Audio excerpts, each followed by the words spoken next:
Nous sommes le 24 février 2010 au SeaWorld d'Orlando, l'un des plus grands parcs aquatiques du monde. Des familles affluent, des enfants s'émerveillent devant les poissons et les dauphins. Dans l'air flotte une odeur de frites, de sucre, de hot-dog. Puis vient l'heure d'un des spectacles les plus attendus, le Dive with Shemu. Les convives sont installés à proximité immédiate du bassin des orques, offrant une vue imprenable sur ces animaux majestueux pendant qu'ils interagissent avec les soigneurs et les dresseurs. Lorsque tout à coup, une orque nommée Tilikum attrape violemment sa dresseuse. La foule est ébahie. Personne ne comprend rien. Les enfants hurlent et les employés paniqués essaient d'appeler la bête et de l'attirer avec du poisson. Mais personne ne peut l'arrêter. Le bassin finira couleur rouge sang. Une partie du public reste figée, terrifiée par ce qu'elle vient de voir. Ce jour-là, Tilikum a tué, en plein jour, devant tout le monde. Mais ce que presque personne ne savait, c'est que ce n'était pas son premier meurtre. Alors pourquoi une orque ayant déjà tué par le passé a-t-elle continué à faire des spectacles ? Comment se fait-il que l'on ait laissé Tilikum face à des centaines de victimes potentielles ? La réponse est encore plus dérangeante que vous ne l'imaginez. Alors, installez-vous bien, je vais vous raconter l'histoire vraie de Tilikum, une orque ordinaire et inoffensive que l'homme a transformée en machine à tuer sans le savoir.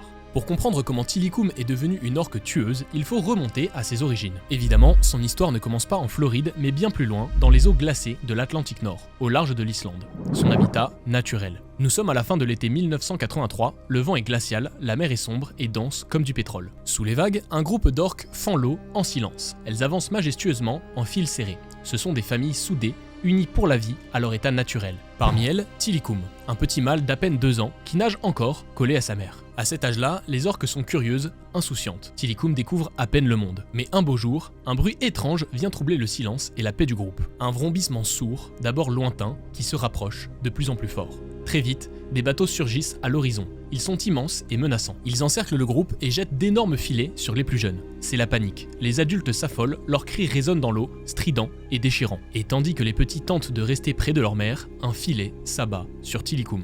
Il se débat, il ne comprend rien à ce qui lui arrive. Sa mère tourne autour du bateau, appelle, gémit et hurle. Mais il est trop tard. Tilikum est hissé à bord, arraché au sien. Il crie à l'aide en vain, puis quelques minutes plus tard, le moteur repart et le sépare à jamais de sa famille et de l'océan. C'est cet événement qui fera basculer la vie de Tilikum. Un événement qui marquera le début d'une lente transformation d'orque insouciante et inoffensive à une tueuse d'hommes redoutée. Le trajet est long et inconfortable. Tilikum sera transporté en ville et sera enfermé dans un bassin de béton minuscule. L'endroit n'est pas plus grand qu'une piscine de jardin, sans filtration adaptée, sans stimulation, sans aucun contact social et sans profondeur suffisante pour plonger ou nager normalement. Un espace qui rendrait fou n'importe quel être vivant en quelques jours. Tilikum y restera seul pendant 1 an, jour et nuit. Il ne chasse plus, il ne joue plus et surtout, il n'apprend plus. Mais Tilikum n'est pas un poisson, c'est une orque. Un animal complexe, social et intelligent. Couper un jeune mâle de toute interaction, c'est exactement comme enfermer un enfant dans une pièce vide. Peu à peu, son état décline.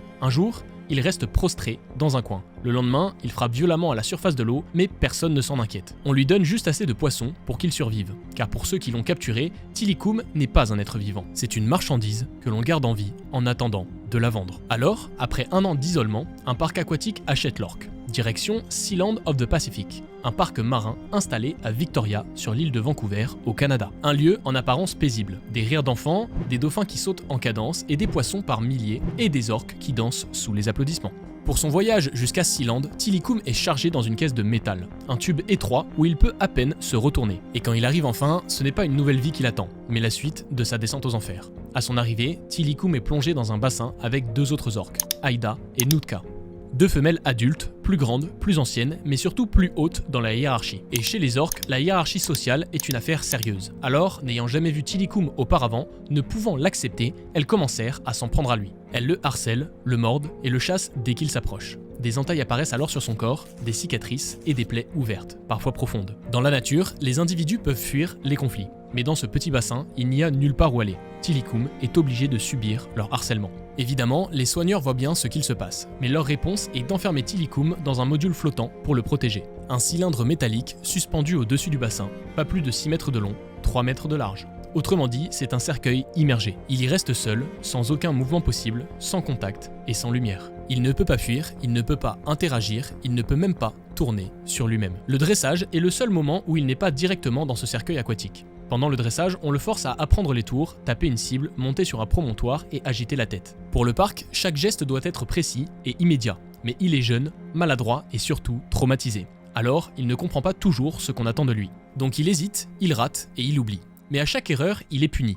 On le prive de nourriture. Ce qui augmente encore sa frustration. Tandis que les enfants rient et que les familles applaudissent face au spectacle des orques, Tilikum développe des comportements étranges. Il nage en spirale sans jamais s'arrêter et se cogne violemment la tête contre les parois. Il reste parfois de longues minutes immobile à flotter à la surface, l'œil figé. Certains soigneurs commencent d'ailleurs à s'inquiéter et notent son stress, sa nervosité et ses réactions imprévisibles. Pourtant, on continue de le mettre en scène, encore et encore. Ce qui fait que lentement, un monstre s'éveille et le premier drame de Tilikum approche. Cela fait maintenant près de 7 ans que Tilikum est enfermé à Sealand. Il a grandi, il est à présent immense, plus fort, plus massif. Il est désormais plus imposant que les 2 femelles qu'il avait autrefois harcelées. Le 20 février 1991, en fin d'après-midi, le parc s'apprête à fermer ses portes. Dans leur bassin, les orques nagent calmement. Keltie Byrne, une brillante étudiante de 20 ans, ancienne nageuse, travaille au parc depuis quelques mois. Elle n'est pas dresseuse, mais elle participe aux routines, nourrit les orques et aide en coulisses. Elle passe près du bassin de Tilikum, mais en marchant sur une dalle glissante, elle perd l'équilibre et chute brutalement dans l'eau. Le choc est rude, mais rien de grave. Après tout, elle est juste tombée à l'eau et elle sait parfaitement nager. Sauf qu'elle est désormais dans le bassin de Tilikum, une orque qui devient de plus en plus dérangée. Keltie cherche à rejoindre le bord afin de sortir de l'eau, quand tout à coup, elle sent quelque chose qui la grippe.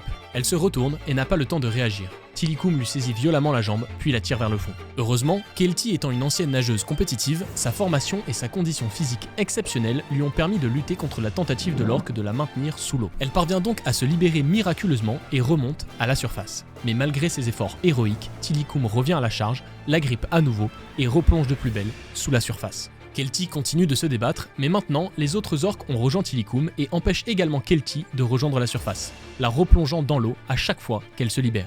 À cause du bruit, les soigneurs accourent. Ils crient, jettent des seaux de poisson et tentent de détourner l'attention des orques. Mais c'est bien trop tard, Keltie est piégée. À chaque tentative de remonter, une mâchoire la saisit et la ramène vers le fond. Autour du bassin, les témoins assistent à l'horreur, impuissants. Certains frappent l'eau avec des perches, d'autres hurlent son prénom, mais les orques ne lâchent rien. Et bientôt, le corps de Keltie ne refait plus surface. Quelques minutes plus tard, son corps sans vie remonte à la surface, noyé. Tous ses membres sont marqués de morsures profondes. Alors, pour ne pas attirer d'ennuis ou de poursuites judiciaires, Sealand déclare que son décès est officiellement une noyade accidentelle. Et là, vous vous dites sûrement, attends, elle se fait traîner par 3 orques, il y a des morsures partout et c'est juste classé comme accident. Eh bien oui, aucune enquête criminelle, aucune remise en cause du parc. Il faut bien comprendre qu'en 1991, il n'y avait quasiment aucune réglementation sérieuse autour des spectacles d'orques. Et surtout, personne ne voulait que le public commence à douter de la sécurité de ces shows familiaux. Mais malgré leur tentative d'étouffer l'affaire, l'histoire commence à se répandre. La presse locale s'empare du sujet. Certains articles commencent à remettre en cause les conditions de captivité. Le parc perd en fréquentation et l'ambiance change. Alors, Sealand prend une décision stratégique. Ils suspendent les spectacles d'orques et vendent discrètement Tilikum à SeaWorld Orlando en janvier 1992. Et afin d'étouffer définitivement l'affaire, ils ferment définitivement leurs portes quelques mois plus tard, officiellement pour des raisons économiques, mais officieusement pour fuir une polémique qui commençait à leur exploser au visage. C'est la fin de l'histoire à Sealand, mais ce n'est pas la fin du calvaire, car ce que Tilikum va vivre à SeaWorld va le pousser encore plus loin dans la folie. Tilikum arrive donc à SeaWorld Orlando en janvier 1992, une orque brisée, marquée, mais surtout dangereuse. Pourtant, ça, personne ne le sait. SeaWorld a préféré étouffer l'affaire afin de ne pas effrayer les dresseurs vis-à-vis de Tilikum. Alors, aucune mention de la mort de Keltie Byrne, pas un mot sur ce qui s'est passé à Sealand, rien. Les dresseurs ignorent tout du passé de l'orque. On leur dit qu'il faut être prudent, oui, mais on ne leur parle pas de caractère imprévisible ni de mort humaine. Le problème, c'est qu'à Sealand, Tilikum était l'élève maladroit, dominé et enfermé. Ici, à SeaWorld, il est immense, dominant et potentiellement létal. Mais bien sûr, pour la direction, tant qu'il saute, quand on lui dit de sauter, tant qu'il impressionne le public, tout va bien. Du coup, Tilikum redevient une bête de foire, on lui fait à nouveau faire des répétitions, etc. Mais cette fois, on lui réserve un rôle en plus. Il devient reproducteur. Et le vrai problème, c'est qu'on ne va pas le laisser se reproduire naturellement. Je vous passe les détails. Mais disons que ce sont des soigneurs qui s'occupent de collecter eux-mêmes la fameuse graine. Et ils vont ensuite inséminer artificiellement les femelles. Il n'y a donc, encore une fois, rien de naturel dans la reproduction de Tilikum.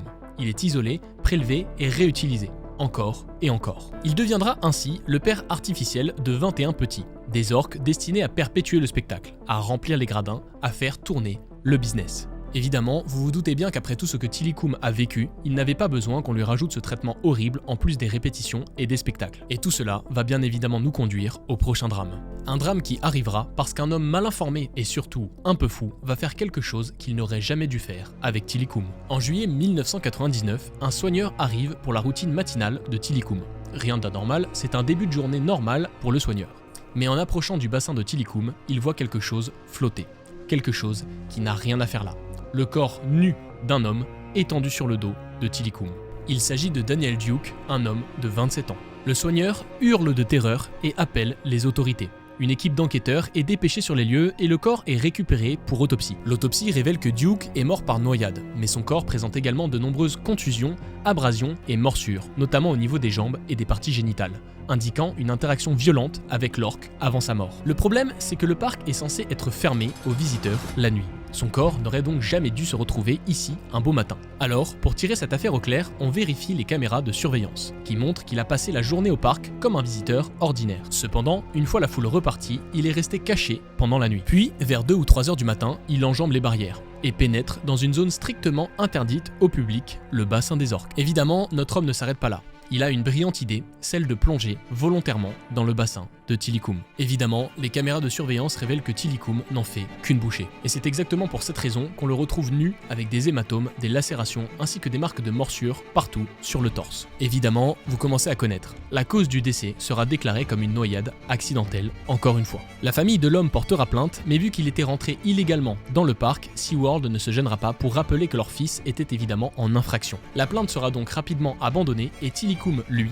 ne sera pas retiré des spectacles. Il ne sera pas isolé, il ne sera même pas mentionné publiquement. Il retourne donc sur scène comme si de rien n'était. Mais remettre Tilikum en scène malgré 2 meurtres à son actif sera l'erreur qui leur sera fatale. Parce que le drame qui suivra sera tellement médiatisé qu'il fera trembler le monde entier et traumatisera de nombreux visiteurs du parc. Nous sommes désormais le 24 février 2010 à 13h. C'est une après-midi normale pour les visiteurs du parc. Les familles s'installent pour le Dive with Shemu, l'attraction phare de SeaWorld. Pour rappel, il s'agit d'un repas spectacle en bord de bassin où l'on peut voir les dresseurs jouer avec l'animal favori du parc, les orques. Et sur scène, la star du jour, c'est Tilikum. Avec lui se trouve Dawn Brancheau, la dresseuse star du parc. Elle a 40 ans, 15 ans de carrière, dont des années à travailler avec les orques. Elle connaît les routines, les règles de sécurité, chaque protocole par cœur. Et ce jour-là, tout se passe bien. Tilikum enchaîne les mouvements, tape l'eau, tourne et obéit. Dawn, quant à elle, suit la chorégraphie, siffle, récompense et sourit. Jusqu'à la toute fin, où elle s'approche du bord, comme à chaque fin de session. À ce moment-là, Tilikum flotte à la surface, presque immobile. Elle lui donne un ordre, mais cette fois-ci, il ne réagit pas. Alors, elle lui en donne un deuxième, mais toujours rien. Donc, comme prévu par le protocole, elle ne récompense pas. Normalement, 3 secondes de silence sans donner de poisson. C'est censé être un message clair. Tu n'as pas exécuté les ordres, tu n'es pas récompensé. Mais à ce moment précis, Tilikum bondit hors de l'eau et attrape Dawn, certains diront par les cheveux, d'autres affirment que c'était par le bras. Dans tous les cas, le résultat est le même. Dawn est tirée dans l'eau. Et une fois là-dedans, il s'agit du territoire de Tilikum. Et donc, il n'y a plus aucune règle. Le public est sous le choc. Les enfants hurlent, des adultes se lèvent en courant et d'autres restent figés, comme pétrifiés par la scène qu'ils sont censés regarder. Certains pensent que c'est une cascade, une chorégraphie, jusqu'à ce que l'eau devienne trouble, puis rouge. Très vite, les soigneurs comprennent que ce n'est pas un accident, c'est une attaque. Tilikum secoue Dawn, la replonge, la fait remonter, puis la replonge encore. Et il lui fera subir ce manège pendant plusieurs minutes sans que personne ne puisse l'arrêter. À un moment, il lui brise la colonne vertébrale. Puis, quelques secondes plus tard, il lui arrache un bras. Tilikum refusera de relâcher sa proie. L'attaque est tellement violente qu'il faudra un treuil pour récupérer ce qu'il reste du corps de Dawn Brancheau. L'autopsie est sans appel. Noyade, hémorragie interne, fractures multiples, démembrement partiel, c'est un massacre. L'orque qui n'avait jamais agressé un humain en dehors du bassin le fait pour la première fois. Et il laisse derrière lui un bassin rouge du sang de sa victime, ainsi que des personnes, dont des enfants, à jamais traumatisés par la scène qu'il n'était pas censé voir. Mais SeaWorld, comme à son habitude, fait ce qu'ils savent faire de mieux. Ils gèrent la communication. Et donc, lors de la conférence de presse, ils parlent d'un accident tragique et disent qu'elle s'est fait attraper par les cheveux. Bien évidemment, la vidéo du show n'est jamais rendue publique. Mais cette fois-ci, l'affaire fait trop de bruit. Il y a trop de témoins, trop de sang, trop d'horreur. Alors, une véritable enquête est ouverte.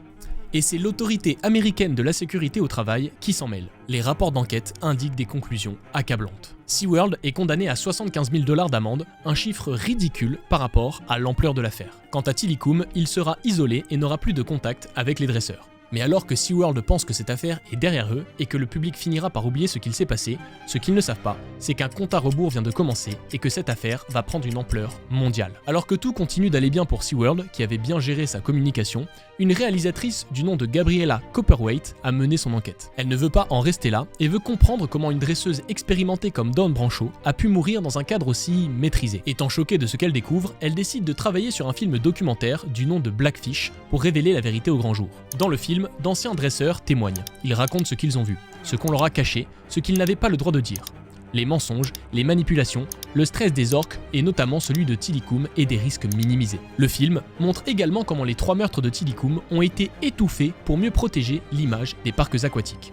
Le film sort dans les salles en 2013, soit 3 ans après le drame. Et à sa sortie, le documentaire fait l'effet d'une bombe. Il est diffusé partout, CNN, Netflix, festivals internationaux. Il choque, il dérange et il bouleverse. On peut notamment lire sur le Washington Post, il est bouleversant et effrayant de regarder les images des attaques d'orques rassemblées dans Blackfish, un documentaire accablant sur le traitement des animaux par les parcs marins. Sur NPR, un autre média, on peut lire « Le film ne blâme pas Tilikum pour ses actions. Il suggère plutôt que comme un jeune marginalisé poussé vers une vie de crime, Tilikum est un produit de son éducation. » Le choc est mondial. Des dizaines de célébrités prennent la parole. Elles affichent leur soutien au film et appellent publiquement au boycott. Des concerts avec des stars internationales prévus à SeaWorld sont annulés, les uns après les autres. Les campagnes de boycott se multiplient. La fréquentation chute brutalement, l'image de SeaWorld est brisée à jamais. Ainsi, les profits du parc chutent de 84% en un an. Pendant ce temps, Tilikum reste isolé. Les années passent, son corps s'affaiblit. Il tombe malade d'une infection pulmonaire chronique. Alors, il devient apathique et se laisse flotter. Tout cela jusqu'au 6 janvier 2017 où SeaWorld annonce publiquement sa mort. Tilikum s'éteint donc à l'âge de 36 ans, dans un bassin, seul, là où il aura passé l'intégralité de sa vie depuis sa capture à l'âge de 2 ans. Mais son histoire, elle, ne meurt pas. Elle déclenche un mouvement mondial, un réveil, une prise de conscience. En 2016, SeaWorld annonce officiellement la fin de son programme de reproduction ainsi que l'arrêt progressif des spectacles avec les orques. En Californie, une loi interdit désormais la détention de cétacés à des fins commerciales. Dans d'autres pays, des débats s'ouvrent, des politiques changent, des aquariums ferment. Tout ça grâce à un documentaire qui a mis en lumière la vie d'un orque qu'on voulait cacher. Tilikum n'était pas né tueur, il était né libre, mais nous l'avons capturé, enfermé, brisé, jusqu'au jour où on ne pouvait plus cacher le monstre que l'homme avait créé. Tout cela parce qu'un jour, quelqu'un a osé regarder derrière les décors et raconter une vérité que peu sont prêts à accepter. Yo l'équipe, petit mot de fin pour tous vous remercier d'être présents pour ma première vidéo YouTube. N'hésitez pas à vous abonner, ça me fait extrêmement plaisir, surtout qu'il y a du très lourd qui va arriver sur cette chaîne. D'ailleurs, si vous avez la moindre suggestion d'amélioration, n'hésitez pas, l'espace commentaire est fait pour ça. En attendant, on se retrouve bientôt, je suis déjà en train de bosser sur la prochaine vidéo.